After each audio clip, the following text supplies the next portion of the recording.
Rasulullah, now that I know Arabic and have understood that, very same similar statements.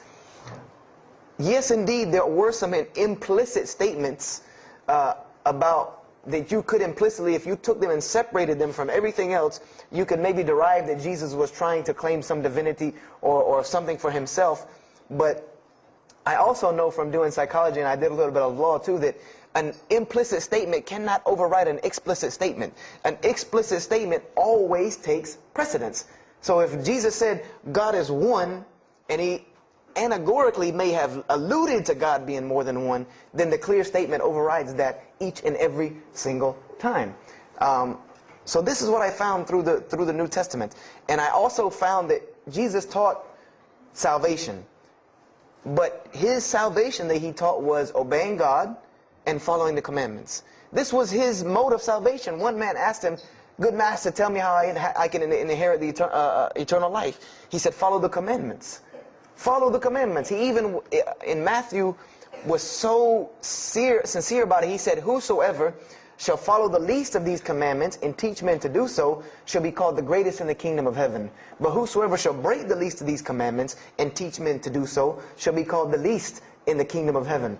So this I understood very clearly, that Jesus taught the same nature of God that was in the Old Testament. He taught that the salvation lied in worshiping God and following the commandments. This I understood. Matthew, Mark, Luke, and John were very clear about this. You know, there were other things, the only begotten Son, you know, but these things were not in red letter, so I did not give them as much weight as what I did to the actual words that Jesus Christ was saying out of his own mouth. So I read Matthew, Mark, Luke, and John. All of it was saying the same to me. I said, and I was thinking to myself, this is not what I was taught about Christianity. You know, you're taught that God is 1 in 3, 3 in 1. You know, 1, 1, 1 equals 3. You know, Father, Son, Holy Spirit. Jesus died on your cross to forgive your sin. You know, and there was another thing that I noticed from the Old Testament, and this is a beautiful lesson to Muslims, because you're asked this all the time, especially when it comes to dawah. And I never put 2 and 2 together until I learned Islam and then read the Bible one more time. Is I wanted to know why the Jews wanted to crucify Jesus so bad. Why so bad? They could have just mobbed him anywhere and killed him on the street. It's not like he had clans like the Arabs that would have come and backed him up. I said, why didn't they just kill him? You know, why were they so strict and sincere to tell Pontius Pilate, you got to kill him and you need to sanction it? We can't do it, but you need to sanction it to kill him.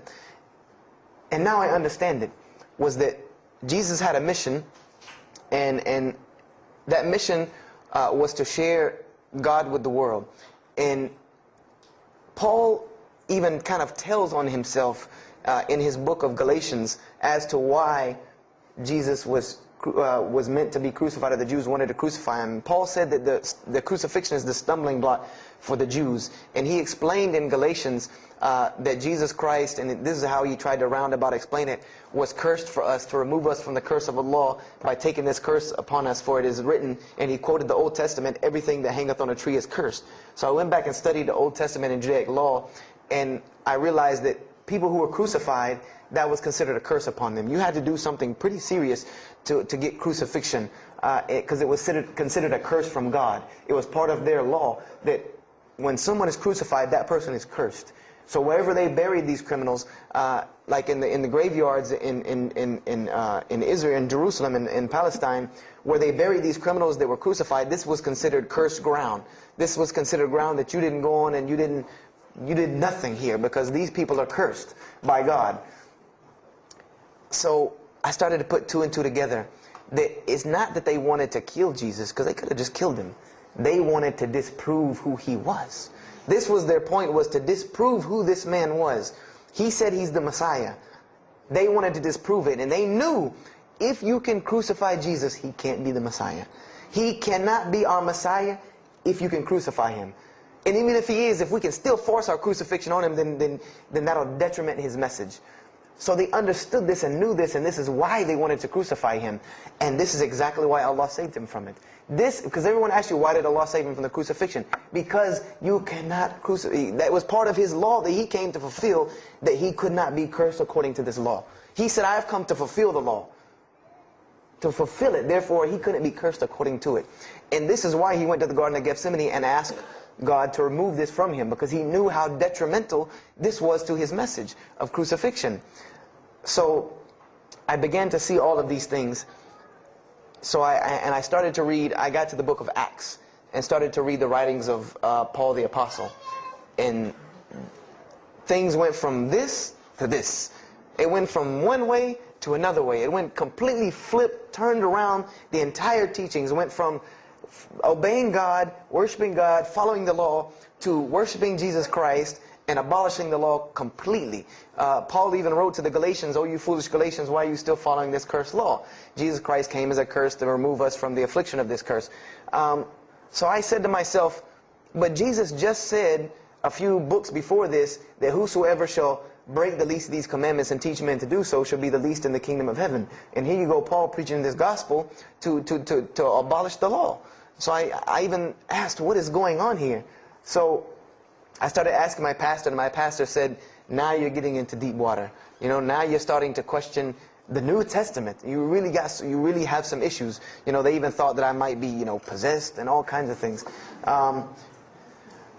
So I had a very big conflict going on inside of me, and my friend took me to his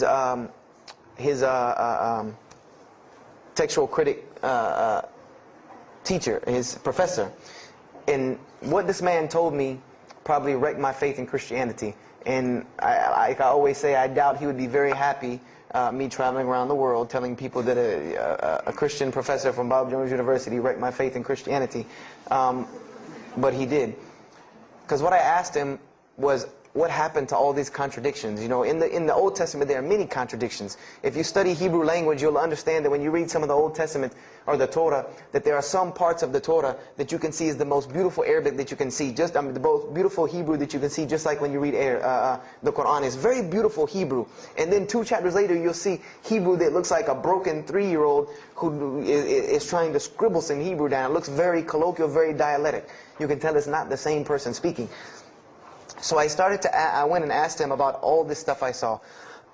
And he told me, he said, what you have is a book written by men over centuries and centuries and eons and eons. And he says, and this book started as an original that was copied and copied and copied, and somebody added a mistake, and somebody came behind him and corrected that mistake and added 2 of his own. Someone came and copied it and skipped a line and added a line where it wasn't supposed to be. And then someone else came and copied it and took it to his country, and in order for it to fit well with the doctrine they were teaching, he would cross out a dot here or cross out a word here or change a word here so that it would fit with the theological ideas of this part of the world. And he said, and after all these years, you have a book now that is compiled from all of this, written by the hands of men that still have men's fingerprints left on it. And that's what you have. You have an imperfect book that is only perfected through faith. This is exactly what he told me, that this book is perfected through faith. You cannot perfect it textually. It's not a textually perfect book. Those who believe in it by faith.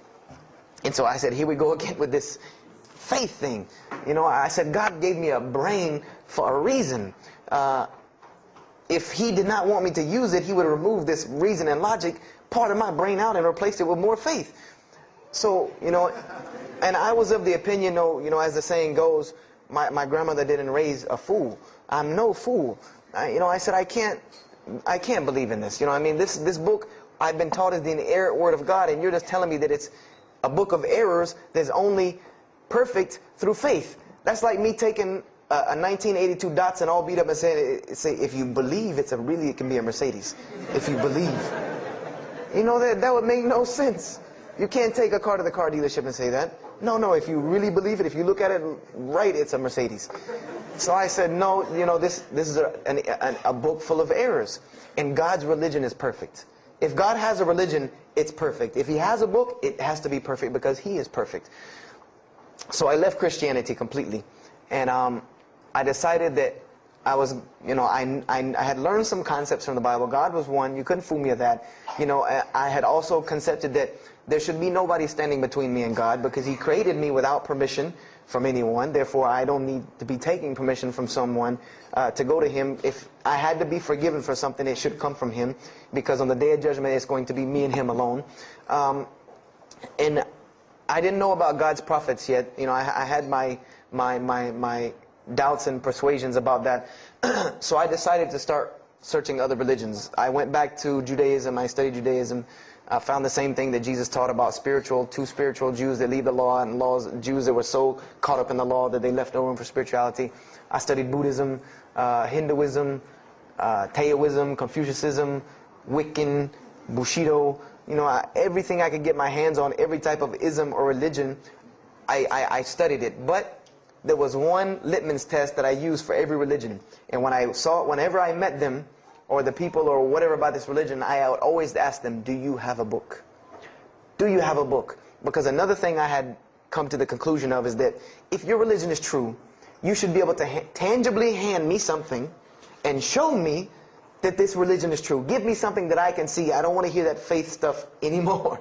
I heard that all my life, and look where it got me. It got me thinking I'm driving a Mercedes running around in a 1982 beat-up Datsun. I said, no, you have to show me. And so I read the Bhagavad Gita, I read the Torah, I read the Scrolls of Tao, you know, I read the Code of the Bushido, I read the Wiccan Book of Spirits and Spells and all that other magic stuff they have. And I read all of these things, and I found something very congruent with all of it, was that there were very same philosophies and teachings in all of these major religious books. They all talked about God and His nature. Most of them alluded to the fact that God is one, and that God sends messengers to us and people to us to teach us. But they were filled with a whole bunch of garbage, to be honest with you, that I couldn't logically, rationally believe. So at about the age of 17, just about the time, about 17 and a half, I gave up my search for God. And I became kind of angry with God, because I said, here I am looking for you, and I can't find you, and it doesn't look like you're giving me any help. And I don't know how many of you know, but for a 17-year-old that is frustrated with God and the world, there's a lot of trouble he can get into. There's a lot of things he can do to put himself in predicaments when he's frustrated with the world and had come to the conception that, you know, if there's a God that exists, then He doesn't really care about me. You know, that's a kind of a dangerous young man. So I started doing the whole partying in trouble, going to parties, drinking underage, all of this stuff I started doing. You know, I'm a perfectionist at heart. So when I was a Christian, I tried to be the best one I could. If I was going to switch to being any other religion, then I was going to do that 100%. So you better believe when I went after the dunya, I did that 100%. And, you know, I was a martial artist since I was 15 years old. And even though it was only 2 years, you know, 2 years at 17, you think, you know, you're Bruce Lee. So I got into a lot of fights. Got kicked out of school, had to go to another school, got in one fight, got arrested for a fight, you know, and there were a couple incidences that stopped this downward spiral, because I was on a very, very quick downward spiral that would, and I believe if I would have continued on that downward spiral, I would probably end up hurting someone, killing someone, or them hurting or killing me. And there were two incidents that brought that to an abrupt stop, like pulling the emergency brake. And the first one was a car accident that I was in. My friend and I were on the way back from Clemson University from a frat party, and we were driving up 385 in South Carolina, and we were both highly intoxicated, and I decided that night that he was driving, I decided to put my seatbelt on for the only reason that I kept falling over when I fell asleep without the seatbelt on, because I didn't really believe in the seatbelt thing, because I said if I'm going to die, I'm going to die. You know, that was the conception that I come up with, that if, you know, if it's time for me to die, it's time for me to die. I didn't believe in the whole tying your camel thing. So I put on my seatbelt, and I fell asleep. And the next thing I know, I remember waking up with the car shaking. And I woke up to grab my friend, because I thought maybe he had fallen asleep. But when I woke up, the only thing I saw was the tree line and then the pavement coming right at my face. And the window smashing and the car flipping, the whole 9 yards. And us landing in a ditch. And I remember getting out of the car. That was the first thing I thought. You know, number one, I couldn't believe that, you know, you don't really think about, oh, you're alive. No, you just move. I jumped out of the car and realized that I had jumped out of the back of the car that wasn't there anymore. It was still in the median on the other side of the highway, and the front part of the car was over in the ditch. And I drug my friend out, who was knocked unconscious, and pulled him over to the side of the road. I had no injuries. I looked at myself trying to find what's missing. And there was nothing but a piece of glass stuck in my arm that I pulled out. And it just so happened that a state trooper was passing the other way, because he turned around and came back. And when he came back, he asked what had happened. And the first thing he asked me was, did you see what happened? Because there was other people who would pull over, so I guess he thought that I was a bystander because I started to walk towards him. He's like, did you see what happened? You know, where are the people? I said, yeah, I really saw what happened. I was in the car. You know, and he was like, you know, as they say, like the color drained out of his face because he was shocked. He said, "There's no, how were you in that car?" You know, and of course they took it to the hospital. My friend got arrested, DUI. But before he put us in the ambulance, he was a man of God because he looked at me and he told me, he said, "Young man, you better realize that you're on this earth tonight for a purpose.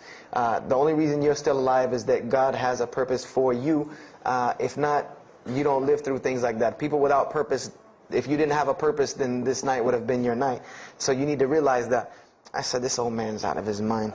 You know, if God had been looking for me, he had the opportunity to get me a long time ago, so don't tell me about that God stuff now.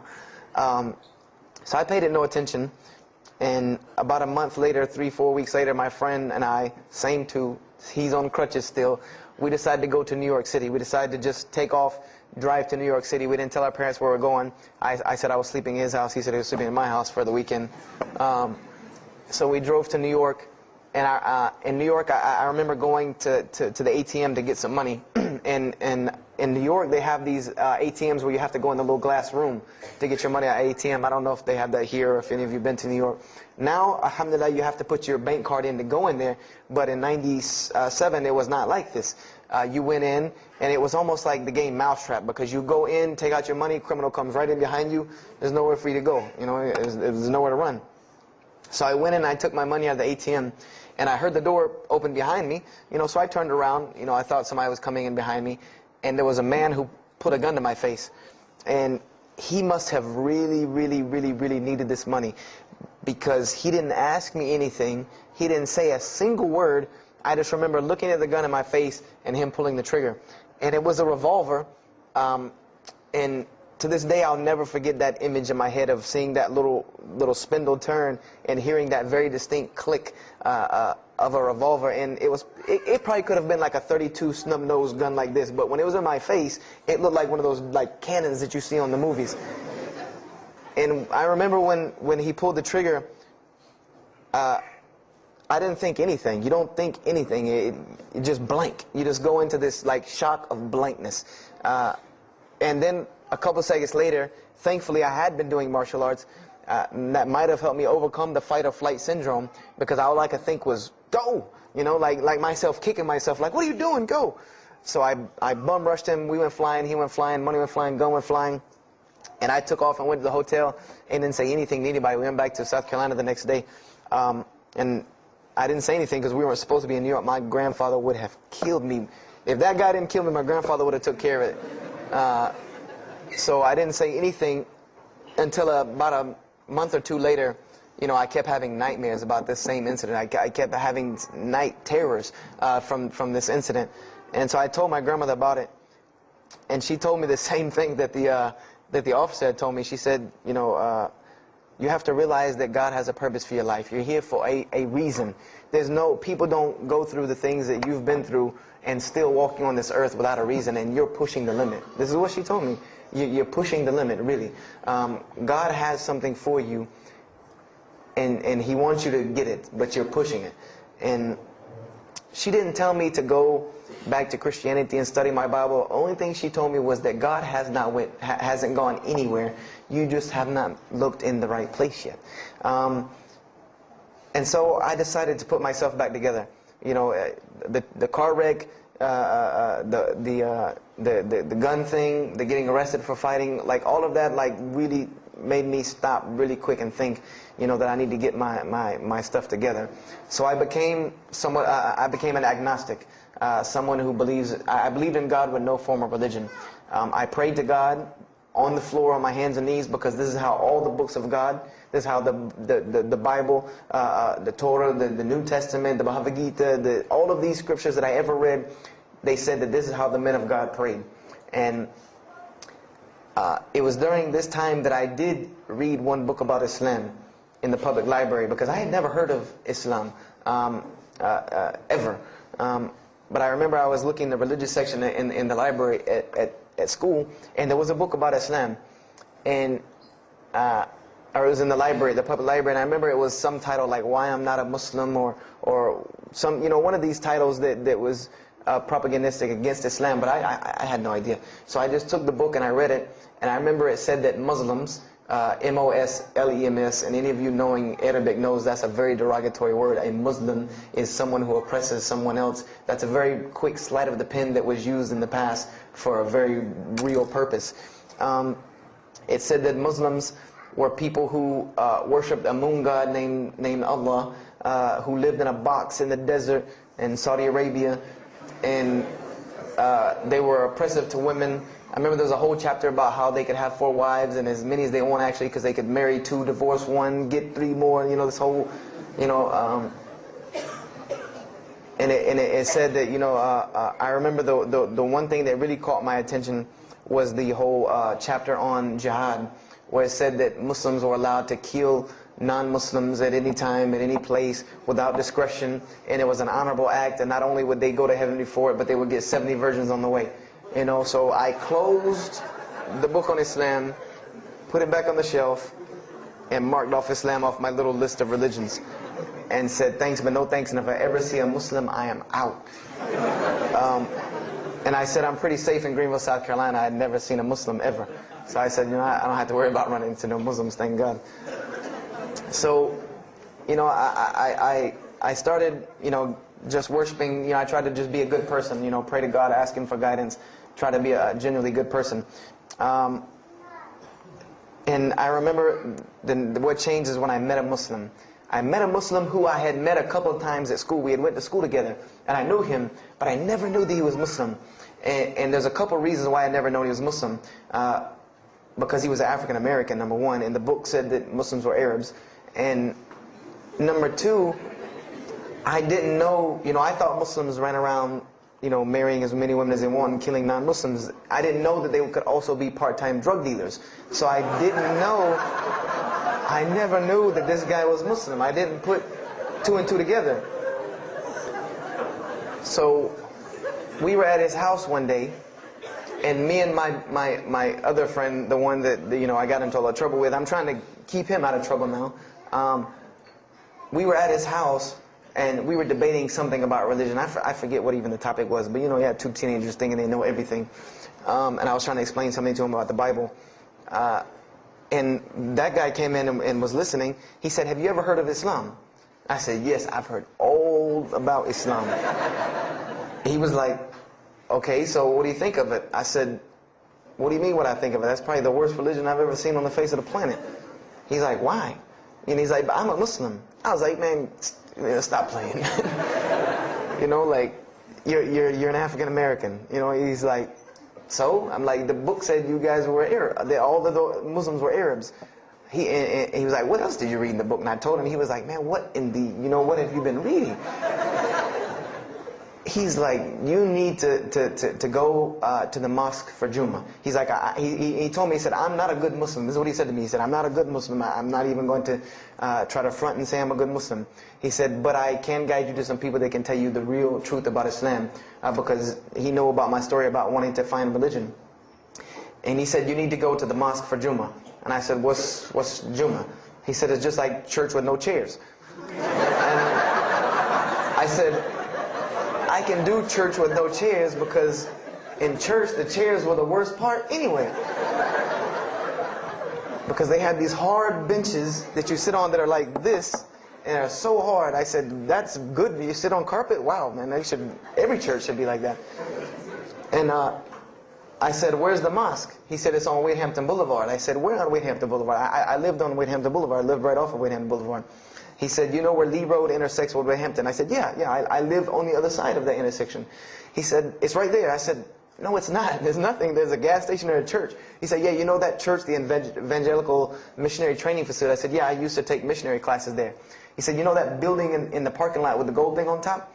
I said, "Yeah, the gym?" He was like, "No, that's the mosque." Because I had always thought it was the gym because it was in the same parking lot and it was just rectangular with 2 glass doors in the front. And you could literally walk in between the church and the masjid and touch them like this. Anyone doesn't believe me, go to Greenville, South Carolina, look at the masjid. You can almost touch both of them just like this. He said, yeah, it's right there. I said, I've never, you know, at first I was shocked, like I've been living across the street from all these crazy Muslims all my life. You know, I said, I never knew. You know, and he told me to go to Jummah, and I asked him what time. He said he would meet me there at 1 o'clock in the afternoon on Friday. So I said, okay. I went on Friday, and I'm waiting outside for him. You know, I'm not going inside. That's not happening.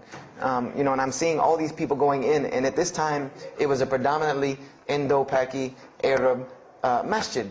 Anyone who went in was not American, period. And I did not see even one African American going there. And I did see one, and then when he went in, I heard him talking in a dialect that I realized he was probably from Africa. And I said, he's not American. So I'm not going. I'm waiting, and I'm standing outside, sitting on the church steps, and the imam pulls up and parks right in front of me, who I had no idea he was the imam. But he got out, and he asked me, you know, am I waiting for someone, this, that, and the other? And I explained to him. He said, oh, yeah, we know this brother. You don't see him that much, but we know who he is. You know, he said, I'm glad you came. You know, he was a very, very nice, gentle young man. And he invited me into the mosque, and I kind of wanted to wait on my friend, you know, but I didn't want, you know, at the same time, I didn't want to tell this man I don't want to go in. So I went in, and they put me in the back and gave me a chair anyway. And I said, I came to sit on the floor. And they gave me a chair anyway, you know, and all of these people are piled up in front of me. And there's no Americans here, and I'm starting to wonder, you know, if this is a setup, because it's starting to smell like a setup to me, because in my mind, I'm like, you've been set up before, and this seems kind of like this. So, and I'm starting to think in my head, you know, scenarios, you know, a young mind at play. You know, I said, this other guy, my friend, he probably was in the same situation like me, and he probably made a deal with them to get out, as long as he brought other Americans and tricked them into coming to the mosque, so they could do their jihad after Jummah and get their 70 virgins. So I'm sitting here, and there's all these people in front of me, and then there's a curtain with all these people behind me making noise, and I have no idea who's back here. So I'm stuck in the middle of this. I hear that it's some women, but I don't, you know, there's a curtain. I have no idea. So I'm like, there's something very odd about what's going on right here. I'm like, just let me make it. I'm starting to look for the exit. I'm like, you know, calculating how many people are between me and the exit. You know, I know some martial arts, so I said I might hit a couple of them, and I'm out. And then the imam came, and I just now realized that he was the imam because he got up on the minbar, you know, and they started to call the adhan. And, you know, I said, okay, that man seemed nice. He seemed genuinely nice, so I felt a little more comfort. And then he got up after the adhan, and he started his khutbah. Inna alhamdulillah nahmaruhu. And I said, oh my God. I said, I bet you he's talking about me. You know, and he's being forceful. You know, he was getting loud and banging on the minbar, and he's pointing in my direction. You know, I'm like, oh man, I gotta get out of here really quick, you know. I said, well, I'm gonna take my chance with the women behind me. I'm going through the curtain. And then he started to, when he got done with his Arabic tirade, he started to explain it. You know, that verily all praise belongs to Allah alone, or God alone, and Him do we worship, and Him do we seek help and assistance. We seek refuge with Him from the evil that lies. You know, he explained what he said in Arabic, and it sounded to me so beautiful. It was very, very beautifully prosed, what he said, and I wanted to know where he got that. You know, I said, where did he get that? You know, because it was only about God and about the nature of ourselves. All of us should know that the beginning of the khutbah, and he quoted the 3 verses from the Quran. O you who believe, fear God as He should be feared and do not die, and a state of submission to Islam. He was a very wise man, because he translated everything. It was almost as if he knew I was there and translated everything for me. You know, and he. I remember to this day what the khutbah was about. And I don't know if he did it because I was there, or if that was his already planned khutbah, but it's almost as if it was meant for me. The khutbah was that, the title of it was that the forgiveness of Allah is open to anyone at any time, at any place, no matter what, unless they have committed shirk. And the prose of the khutbah was a very long hadith. A very long hadith that some of you will know.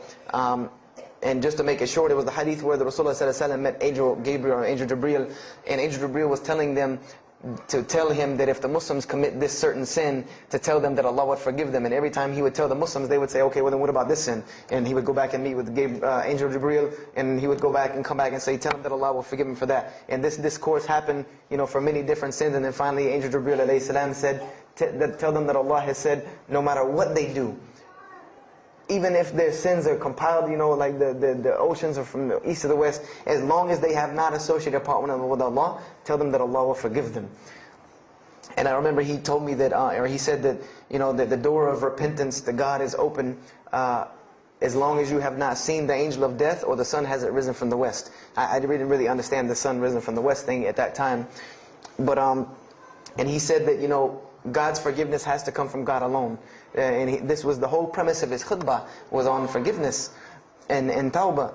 And I was saying to myself, these are all of the same concepts that I had formulated through reading the religious scriptures myself. And I'm asking myself, where did he get this stuff from? Where did he get all this? And he started using names like, he used the name Ibrahim alayhi salam, he used the name Musa, and I'm like, he translated it to Abraham and Moses. I'm like, where did he, where is he getting these? These are names from the Bible, I know these people. And so after the khutbah, they started lining up for the prayer. And I got apprehensive because everybody's getting up in front of me and blocking my exit from the door. And so I guess one guy in the back saw me, and because I had to move back a little bit, he said, we're about to pray. And I said, pray to who? And he said, to God. I said, which one? And he said, the one that created the heavens and earth. The same one that's in the Bible, the only creator of the heavens and earth, the only God. I said, yes, I know him. And so the Imam started to pray, and when he recited the Quran, I know it sounded very intriguing. I had no idea what it was. But then when I saw Muslims bow and prostrate on the floor, verses and verses of every religious book that I had ever read started ringing off in my head, that this was the way men of God prayed. And the first thing that I could think of in my mind was, this is worship. That's what I said to myself. This is not prayer, because prayers are asking God for something. These people are worshiping God. So I said to myself that you've written this religion off way too easily. I thought I was a much more open-minded person than that, and I was ashamed of myself that I had written it off with just one little book. I had put all these studies into the other religions. I read this one thing about Islam and was done. So I went to the Imam after Jummah. He talked to me, and I would have to say that I was probably a little bit rude with him. And I've asked him to forgive me. I saw him a few years later. I said, you got to forgive me for the first time you saw me. Because he started telling me, would you like to know a little bit more about, he had a very heavy accent, he was an Egyptian brother. Would you like to know a little bit more about Islam? He tried to give me some pamphlets. I said, no. I don't want any of this right here. I said, do you have a book? This is what I wanted to know. Do you have a book? Can you give me? He said, yes, we have a book. I said, it's called the Quran. I said, can I read it? Is it in English? Can I read it? He said, sure, you can read it. And then he tried to explain it to me a little bit, how it came by. I said, nah, just give me the book, because the book should speak for itself. So I took the Quran home, and on Friday night I started to read it, because this is a book I had never seen before. And I was very interested. So I went home and I opened the Quran, and I read the Fatiha. It seemed to me kind of like the Lord's Prayer. It was a little similar to what I found in the Bible. But then I started to read Surah Al-Baqarah. I started to read Surah Al-Imran. And I started to see names that I had seen before. I started to see names like Abraham, Moses, David, Jesus, Yahya, John the Baptist, Zechariah, Mary. And I said, I know all of these names, but there was something different about these people in this book. The prophets that I found in the Bible were people that were deplorable, of not very good character. These same men in the Quran were someone who were at the highest echelon of moral character and moral fiber. They were someone that was an example to be followed because they lived the message that they preached. Therefore, they were able to be followed and emulated. So I read all of these chapters, and I read the story of Jesus, peace be upon him, because when I saw the name Jesus first, that really intrigued me. I wanted to see, what does this book have to say about Jesus? And I read the story in Ali Imran, and I read the story in Surah Al-Maryam. And it was it was more beautiful than anything I had ever read in the New Testament or any nativity story that I had ever heard. It was more beautiful than that times 10. I remember the only thing that I could capture in my mind was the miracle of how, because in the Bible you never really figure out the conflict of how Mary gets over this finger pointing at her about her coming with a baby and she's not married. There's no real end to that. There's no real defense for her from this in the New Testament. But the Quran is so explicit and so clear that Jesus' first miracle was to speak from the womb, to speak as a baby and defend the honor of his mother. Something that you cannot deny, something that you cannot deny about her, who Mary was, when you have this baby speaking on her behalf. So I would say I read the Quran entirely in 3 days. But that first night, after I had made it through Surah Al-Imran, my heart was already given to this book. I didn't know what it meant to be a Muslim. I didn't know how to be a Muslim. I didn't even know what that meant. But I knew that whoever it was that followed this book, I wanted to be like these people. I wanted to be like the people that I read about in this book. These were people I could follow. These were prophets. This was a book of guidance. And this was something that the book is calling and appealing to me. That if you don't believe in this book, you never see that. I've never seen this in any other scripture. The direct challenges that are in the Quran, that if you don't believe this book is true, put it to the test. Put it to the test. And this was something that was so astounding to me, that God is telling you over and over again, if you don't believe this is the truth, test it. Bring me something else like it. Test it. Put it to test. If it was written, if there was more than, all of the analogies about God, everything was so logical, so rational, so reasonable in my mind that it was like 2 + 2 = 4, and that was it. There was no 1 + 1 + 1 = 3, egg, yolk, water, fire. There was none of that foolishness. The Quran was very direct and very straightforward in its teachings. So I gave my heart to Islam that night in my living room, reading the Quran, and I cried and cried, that I had been looking for the truth all this time, had searched all this way, and it was right across the street from my house. And so I went back on Monday to accept Islam and ask these Muslims where in the world they've been all this time, and I go ready to go in there and do my thing, and I go and the masjid is locked. And because they only came on Fridays in for Isha during that time, and I didn't know. So I said, okay, I guess I have to come back on Friday, because every time I passed by the masjid after that, it was always locked.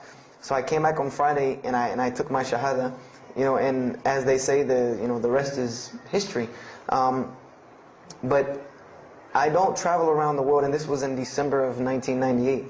I don't travel around the country and the world telling my story, just for the entertainment value. Even though I've been told it does have some entertainment value, I don't tell it for that person for sure. If that was the only reason, then you could just get it off of YouTube and it was the same exact story. I'm going to finish with this, and I hope you can give me 10 more minutes, inshallah, to tell you why I go around telling my story. I tell my story to let everyone realize that there are millions and millions of people just like me. Just like me in 1998, searching for the truth, can't find a way out. There are millions of people. There are probably millions of people in California, hundreds and thousands, if not millions, right here in in Orange County and Los Angeles in the Southern California area, that want to know the truth, that are tired of hearing the same garbage preached to them over and over again, tired of this shaitan box telling them the same thing over and over again, tired of the world being in the condition that it's in, tired of their life being in the condition it's in. And we as Muslims have the solution to every single one of their problems. And guess where we keep it at? Right here inside the masjid. Right here inside the masjid, we have all of this truth. We have the solution to every problem in the world. You want to solve the world hunger? The problem of world hunger? Islam has the problem. You want to solve the problem of world poverty? Islam has the answer. You want to fix the economic situation of this country? Islam could fix it tomorrow. And this was in an op-ed piece in the Washington Post. In the Washington Post, there was an op-ed piece that the two markets that are falling apart in this country are investments and housing. And there are two people in this market that while the rest are bottoming it out, this market is steadily climbing. It's not shooting, getting rich overnight like people want to, but it is continually going up, and that is Islamic financing and Islamic housing markets. These two things are so steady and so strong that economists in DC are trying to figure out how they can take some of these Islamic principles, from these investing and housing firms, and plug them into this system to give it some stability, because they realize that you won't get rich overnight in the Islamic system, but it will be stable. It will be something that will give stability. So they are starting to find out that Islam has the answer and the solution to their problems, but we already know this. We already know this, that we can solve every world problem with Islam, would put it into it. But the problem is, we're hiding it from the people. Unfortunately, willingly or unwilling, knowingly, unknowingly, we are hiding this from the people. And there's a statement in the Quran and that Allah warns the Jews about what they did with their religion. And it is a statement that is left in the Quran for us, that verily those who conceal the evidences and the clear proofs, after we have made it clear for them in the book, they are those who are cursed by Allah and cursed by those who curse, unless they repent and reveal that which they have been concealing. Those I will accept their repentance, because I am the one who accepts it, the most merciful. We have become guilty just the same way the Jews have of hiding the truth about their religion. When they saw the Prophet Muhammad ﷺ, they knew the truth and wanted to hide it. People, we know the truth about Islam, and we are hiding it. We as Muslims are running around begging Allah for dignity and honor and help when He has already given it to us in this deen. Everything that a Muslim could ever want has already been given to him in this deen of Islam. Anything that you ask Allah for, there is an account set up for you to go take it out of. You just got to find it where it's at. And any of you, I'm not going to go through the ayahs for they're too long, but if you want to know the solutions to every one of your problems in this world and the hereafter, just go read Surah Al-Saf, ayah 10 through 13. Very, very easy solution. If I had the time, I would read them to you, inshallah. But we have the cure to every disease in the world. And we're not giving it to the people. And I want to use this as a parable because I really want this to hit home with you. Let's say, what is your name, brother? Abdullah, mashallah. Let's say me and Abdullah are best friends. We're brothers in deen, we're roommates. And we've been roommates for years and years and years. And let's say brother Abdullah has contracts an illness, a disease that is one of the most painful diseases that any human being can ever go through in his life. And it's not something that is going to kill him quick.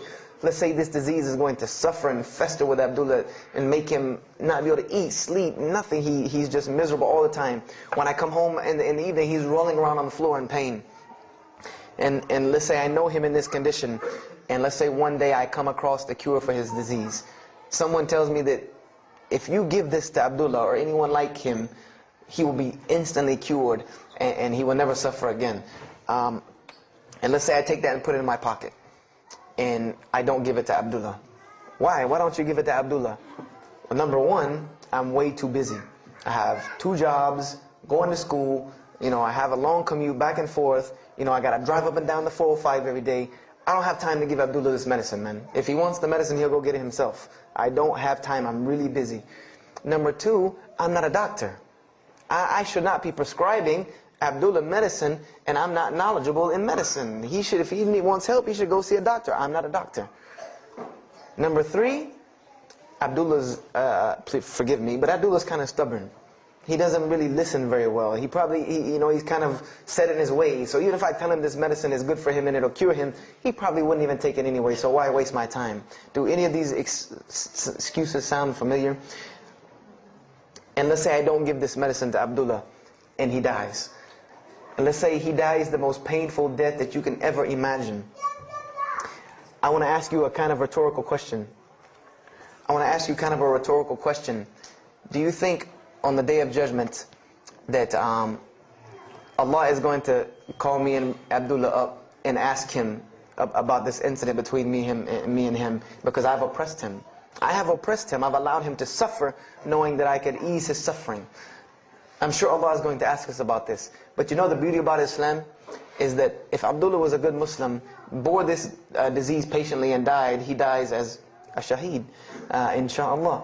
And on the Day of Judgment, this is how beautiful Islam is. That he could very well come before and Allah ask us about this, and Brother Abdullah say, you know what? Allah, I forgive him. So you forgive him. This is the beauty of our religion.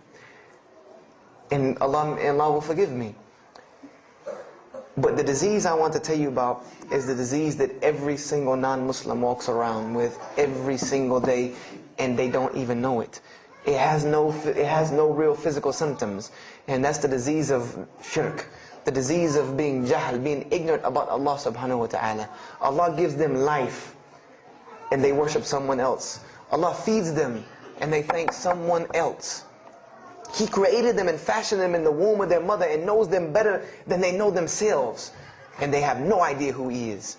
They don't even know who He is.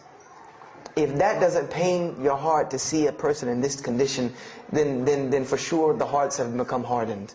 Because when I see non-Muslims, especially when I sit in places like airports, I see this disease. I see it on them. I see them walking around with it.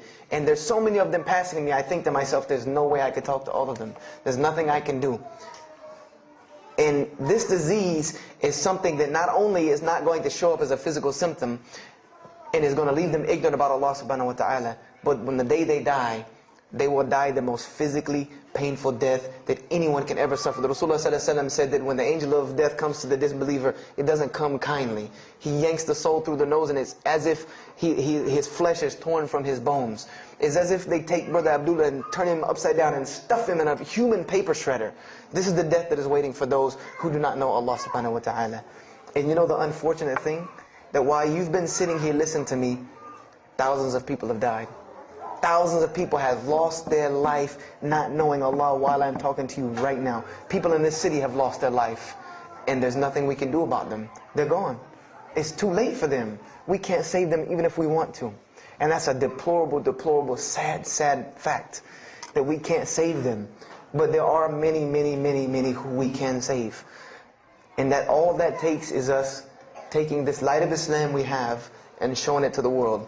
There's a statement in the Bible, and I finish with this. Whether Jesus alayhi salam said this or not, doesn't matter, because this statement is one of the most profound statements that has been somewhat of a focus for me in my mission of da'wah. It is said that no one would bring a candle into his home and then place a bucket on top of it, because then no one would benefit from the light. No, if someone would bring a candle in their home, they would set it on the table in the middle of the room so that everyone could benefit from this light. And unfortunately, the Muslims of this generation, we are a bunch of candles with buckets on top of it. No one can see our light. No one can see the beauty of Islam. And believe me, if you don't see it, believe me, take it from someone who was once standing on the outside looking through the window at that light. It is one of the most beautiful things you can ever lay your eyes on. It is a treasure to be found of treasures. And everyone else can see this, and they will see this if we show it to them. If we allow Islam to be Islam. If we start becoming Muslims, meaning that the best form of da'wah that you can do to this world is very, very simple. It's not complex. It doesn't take a 10-hour workshop, even though some of the details do. But if you want to know the way, the best way to do da'wah is for Muslims to be Muslims. That's it. Study our history. Study the history of Islam. Why was the world conquered by Islam? Not through military campaigns and wars, but through Muslims being Muslims. The most populated Muslim country, Indonesia, was because of Muslims being Muslims. A few Muslims deciding to get up off their behinds and go to another country and live their life as Muslims, not shaving off their deen to be pleasing to those people, but being Muslims. And when the people asked them and inquired, what is it about you backwards Arabs that we've heard all these crazy things about? Now you come out of the desert with pristine moral and character, and you have better ethics and morals than we do. What is it that has happened to you people? And their answer was, La ilaha illallah, Muhammad Rasulullah. That we believe in Allah and He has sent us a man named Muhammad, and we emulate his lifestyle. That's why we're like this. This is what conquered the world for Islam. This is what conquered people's hearts for Islam. Was the truth and the beauty of it, and its simplicity of its message. This is what brought me, and this is what the world needs. With all of this foolishness going on in the world, this is what it needs, the simplicity of Islam, whether they want to hear it or not. They know it in the bottom of their heart. When you show them the truth, even if they turn away from it, they know it's the right thing. They know it's the truth. And on the Day of Judgment, you can stand before Allah subhanahu wa ta'ala having washed your hands and saying that I did my job. And I finished just one more thing. I finished with this. If you don't believe this is important, if you don't believe this is one of the most important things you can do as a Muslim, then the last statement of Prophet Muhammad ﷺ to the Muslims as a whole, he gave his farewell sermon. And we know that what his farewell sermon was a summary or a synopsis of what Islam is and its general principles. And he knew this was the last thing he was going to say to the Muslims as a whole. And how did he end this sermon? Those who are here, pass this on to those that are not here. For verily it may be that the last one that hears my message may understand it than those right here among us. He gave a command to those Muslims to pass it on, and for those Muslims to pass it on, and for those Muslims to pass it on, until there was no one left to hear this message. This was a command he gave, the last command he gave to this ummah as a whole. And then what happened? He pointed his finger to the heavens and said, "O Allah, bear witness that I have indeed conveyed your message." And upon saying this, what happened? Allah revealed the surah, "This day I have perfected for you your deen, and completed my favor for you, and chose for you Islam as your religion." And the last statement that Prophet Muhammad ﷺ gave to us before this was revealed was that we must pass this message on. He gave us that duty. He took that duty that was only reserved for prophets. No one else, no other.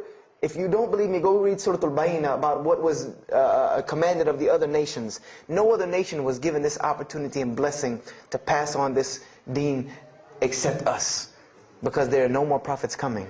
So the job falls on our shoulders. Qurans are not going to fall out of the sky and hit people when they're walking down the street. This job has now become ours. And just like if the Prophet Muhammad ﷺ had not done his mission, he would have been accountable before Allah.